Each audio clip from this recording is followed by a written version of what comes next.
guys, it's Krista with Cubicle Blindness, and today I have a book review on Beautiful Creatures by Kemi Garcia and Margaret Stahl.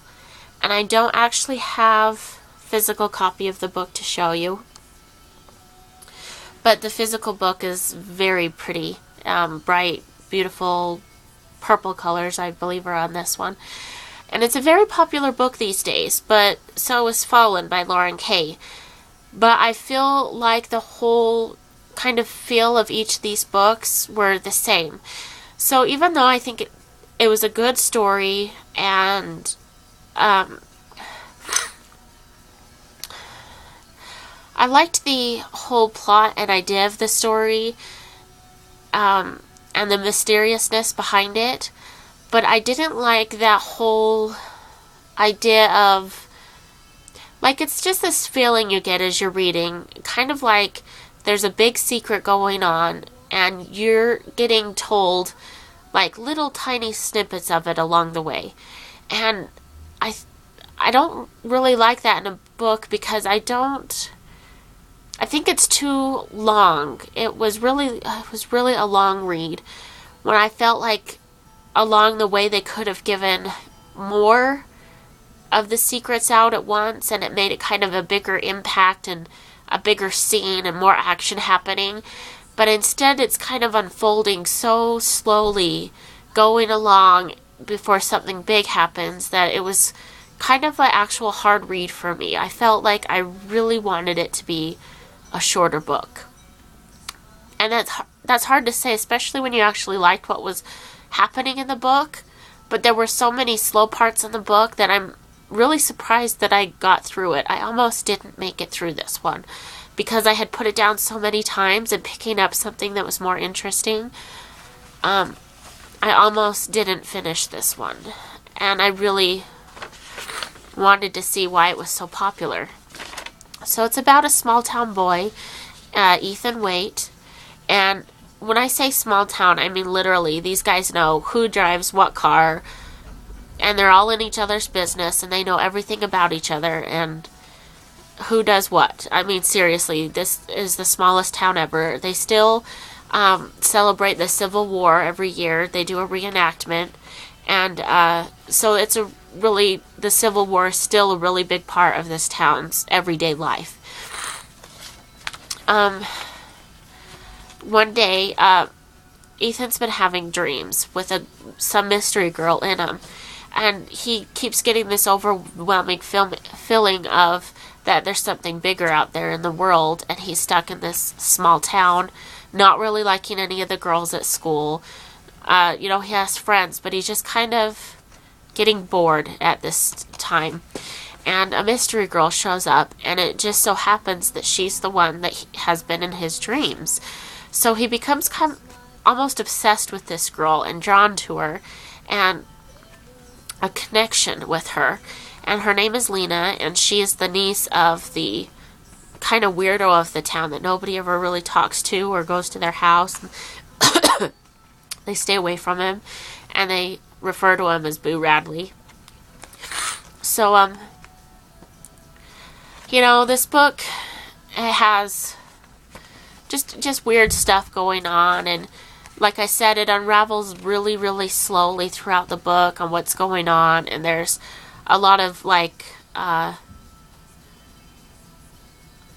don't even know the right words to say. So, anyway, I thought it was a really good book told from the boy's point of view, which I thought was nice, was to see it from the boy's point of view. I really liked all of the characters, even the mean girls at school. I thought they were all really rounded, well maintained, because you can actually picture them and picture being there as the events happened, which is really great storytelling. But like I said, I just kind of wish that bigger things happened together and the story was shorter, and kind of, just the secrets had more of an impact. I don't want to give away any spoilers, or else I would explain what I mean by that. But overall, it was a good story. It was a good read. It was an interesting, and I love the grandma, and I don't think I would have finished the book if it weren't for her. She kind of kept the story going, in my opinion. So, like I said, yeah, it's an interesting read. It just, it took a long time to get through. The audiobook, I also have a review on that. And the main character's voice is nice. It's soothing. It's good to listen to. There's a song that plays through a song that's a theme in the book called 16 Moons. And they actually play that song in the audiobook. And that's kind of nice to have it put to song. But also when there's a lot of storm activity or when the good parts get going in the audiobook, they have storm sounds and sound of windows breaking and stuff like that. And it's actually really distracting from the book. So overall, I would say not to listen to the audiobook. And that's just because it's, like I said, it's just really distracting from the story. Well, this audiobook actually isn't one of the worst ones I've heard, so I guess you can go pick it up if you want to. But just be warned that when there's any storm activity, and it kind of happens a lot in this book, they play a lot of background noises, and I found that distracting. But the narrator's voice was good. So I have been trying to pick a song to go with every book I review. It's a tag that's been started on YouTube, and it's called Sing This Song. So I've been trying every review to pick a song to go with a book. And for this one, I've picked the Cardigans' You're the Storm. And I want to actually read the lyrics to you on this one and explain why I chose it. And the lyrics are, I can hear your cannons call. You've been aiming at my land. Your hungry hammer is falling. And if you want me, I'm your country. I'm an angel bored like hell, and you're a devil meaning well. You steal my lines and you strike me dumb. Come raise your flag upon me. And if you want me, I'm your country. If you win me forever, 'cause you're the storm that I've been needing, and all this peace has been deceiving. I like the sweet life and the silence, but it's the storm that I believe in. Come and conquer and drop your bombs, cross your borders and kill the calm. Bare your fangs and burn your wings. I hear bullets singing. And then it goes into repeat. And then it says, you fill my heart. You keep me breathing. 'Cause you're the storm that I believe in. And this song, I believe, kind of fits Ethan's talking to Lena. Because he says in here, all the peace has been deceiving. It's like the sweet life and the silence. Like, he's been living in this small town. It's sweet, but it is kind of silent. You know, it's the same old thing day after day. Nothing ever big happens. And then Lena shows up, and he's saying, you're the storm that I believe in.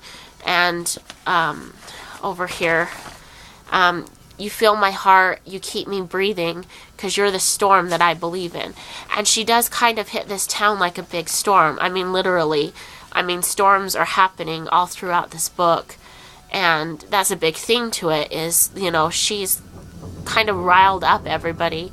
And the whole part here where it says, I can hear your cannons call. You've been aiming at my land. Your hungry hammer is falling. And if you want me, I'm your country. I think that kind of goes along with the whole theme of the Civil War enactment that happens. You know, that she, in a way, is like claiming him in a way. I know that's kind of silly. But she comes in and kind of overwhelms him and takes him over. And she's just like a big storm that has hit upon this town. And he needs her to continue with his life pretty much, because nothing's the same after she comes to town. So anyway, that's my review of Beautiful Creatures. I know it wasn't exactly my best review, but I think I said everything that I felt. So happy reading.